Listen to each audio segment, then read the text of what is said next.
Ada orang yang lagi mengutarakan argumen, lagi berpendapat, terus ada orang yang motong. Nah, si orang yang motong ini pasti dibully. Bagaimana sih kehidupan anak muda zaman sekarang ini tahun 2023 lah. Gimana sih? Seperti apa? Kok selama ini anak muda terus yang harus dipaksa untuk menyesuaikan gaya bicaranya, perilakunya, hidupnya dengan yang lebih tua. Ya. Sedangkan yang lebih tua kok nggak ada effortnya sama sekali untuk menyesuaikan. Jangankan effort, nanya aja enggak.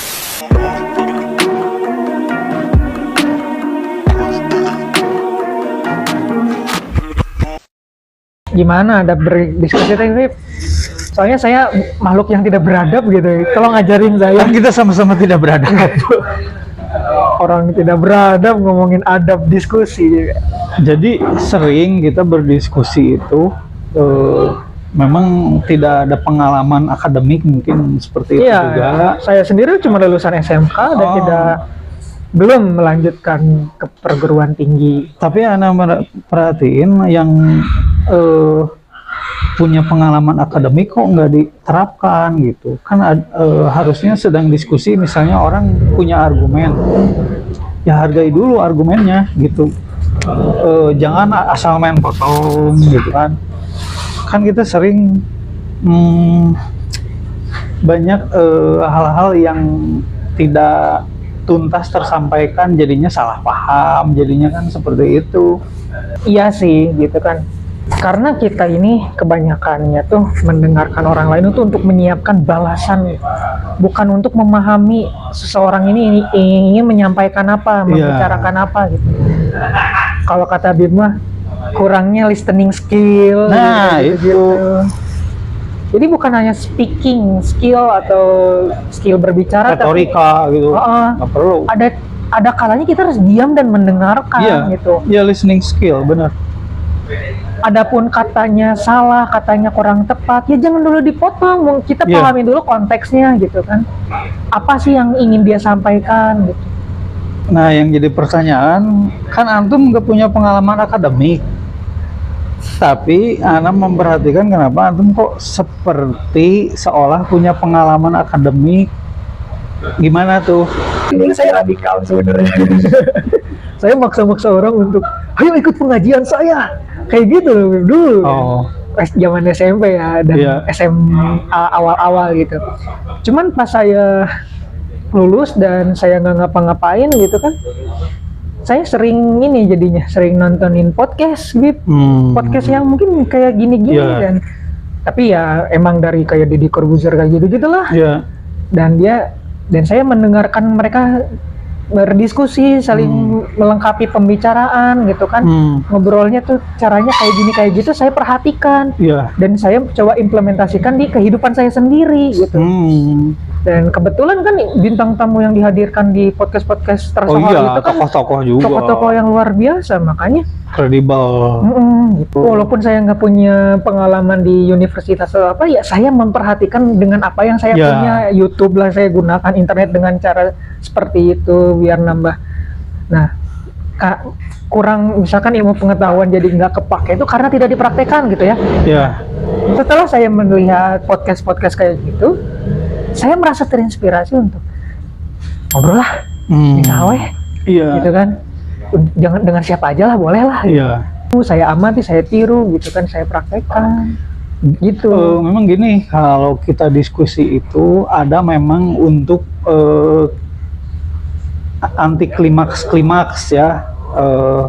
Tapi ada juga kita berdiskusi itu untuk mengenal latar belakang orang yang kita ajak diskusi. Jadi nggak selamanya diskusi itu untuk mencapai tujuan, misalnya menyelesaikan masalah misalnya untuk mencapai tujuan, enggak. Tapi ada juga kita tuh diskusi sama orang yang ini orangnya senang menguasai pembicaraan, orang ini tidak pernah mau mendengar argumen dari orang lain. Gitu. Ada juga seperti itu. Nah, Ana memang harus seperti itu untuk di kalangan umum, kalangan awam gitu. Tapi kan kalau di kalangan akademik tidak bisa. Bahkan di kalangan akademik itu ada istilah begini, Kalau ada orang yang lagi mengutarakan argumen, lagi berpendapat, terus ada orang yang motong. Nah, si orang yang motong ini pasti dibulinya gini. Bentar dulu, ini kan orang lagi ngomong, jangan dipotong. Nanti kamu sampai jam 12 malam ngomong, pasti gitu. Sini ngomong sendirian, kita jalan sendiri. Terserah. Tapi ini hargain dulu. Gitu. Oh gitu. Nah kayak gitu. Tapi kan di kita bercampur baur lah di tempat kita ini kan nggak hanya orang akademik saja gitu isinya.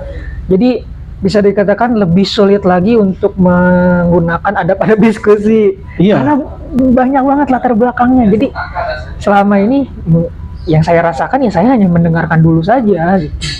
Saya dengerin, saya petik apapun yang mereka omongkan.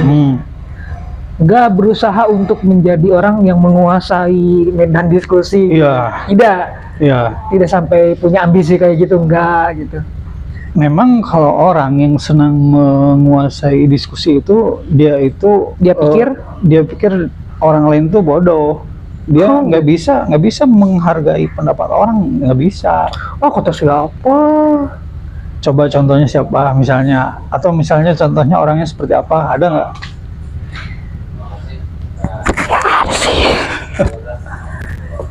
Ya ini penelitian anak pribadi sih ya, nggak generalisir, nggak gitu. Ketika diskusi, kalau misalnya menguasai itu, dia itu ceritanya dia yang udah berulang kali, kita sampai yang kata antum sudah 175 kali. Udah kita main HP aja gitu. Selama ini di semua tempat pasti anak-anak muda itu seolah-olah dimonitoring ya sama yang tua gitu. Nah sekarang anak giliran anak yang pengen tahu bagaimana sih kehidupan anak muda zaman sekarang ini tahun 2023 lah. Gimana sih, seperti apa? Kebanyakan hidup kita ini di depan layar HP atau enggak layar monitor kita gitu kan. Jadi kita lebih sedikit interaksinya dengan dunia asli. Yang disuguhin di HP itu apapun yang kita suka aja. Pasti ada. Nah gini. Kita main HP gini. Kita misalnya suka bola. Pasti yang disuguhin di TikTok misalnya ya dilihatnya bola-bola aja. Nggak ada informasi lain yang ibaratnya bisa menambah sudut pandang kita. Jadi kita seolah-olah nanti dikurung. Seolah-olah dikurung, dibuat kita itu dunianya cuma bola aja. Sampai kita pas ngobrol langsung sama orang, kamu tahu nggak pertandingan match ini sama match ini gitu. Padahal orang lain nggak ngikutin bola, nggak sama kayak dia, tapi dia pikir seluruh dunia seperti itu. Gitu. Makanya ini problem sih sebenarnya, bukan kehidupan yang wajar, problem yang kita alami gitu. Nah, jadi kita berpikir misalkan anak suka anime gitu kan, saya pikir semua orang suka anime juga, kan enggak.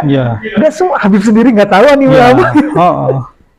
Nah, kehidupan anak muda ini lagi ibaratnya lagi secara tidak langsung dikurung gitu dengan genrenya masing-masing, sehingga berpikir bahwa yang tidak sama dengan dirinya itu lebih buruk atau enggak harus diperangi sama dirinya. Misalkan Pilpres gini. Dibuat seolah-olah kita ini misalkan pilihannya nomor 4, nomor 5 harus disikat gitu kan.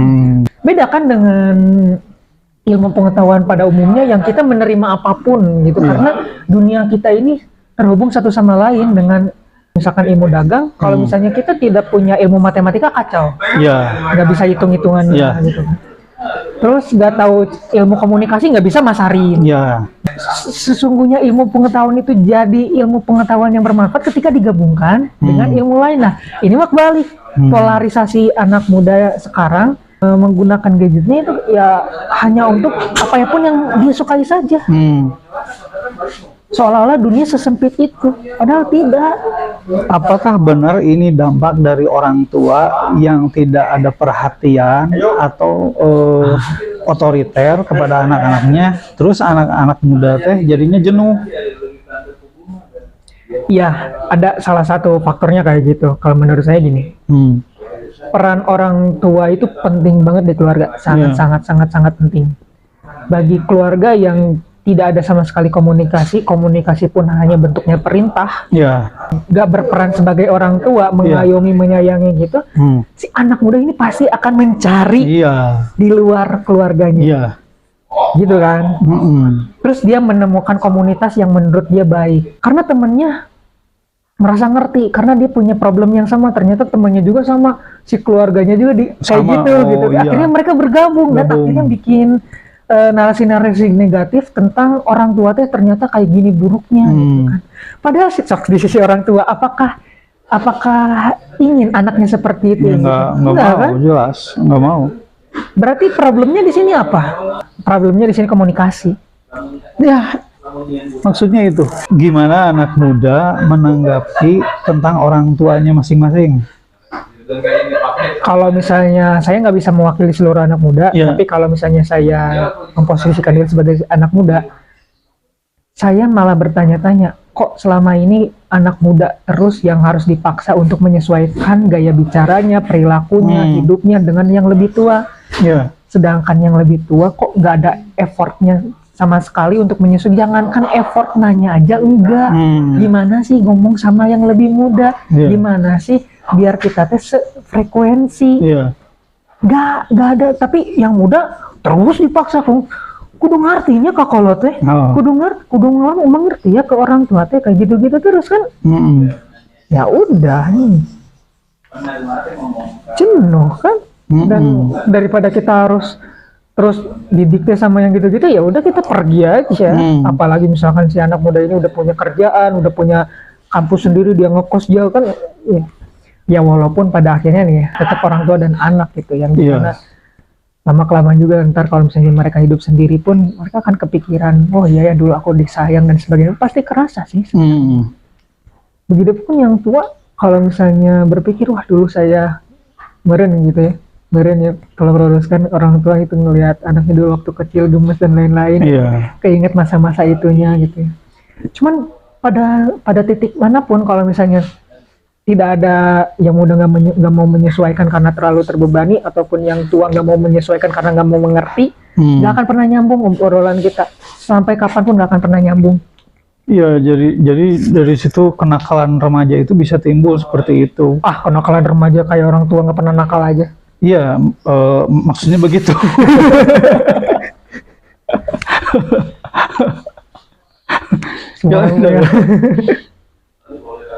Nyalah-nyalahin anak muda nakal kayak nggak pernah nakal aja. Padahal sih anak muda nakal teh justru karena ini Bapak juga dulu gitu. Nah itu gini, saya tuh kan suka kaget ke yang tua-tua tuh nyeritain pengalaman nakalnya dulu dengan rasa bangga.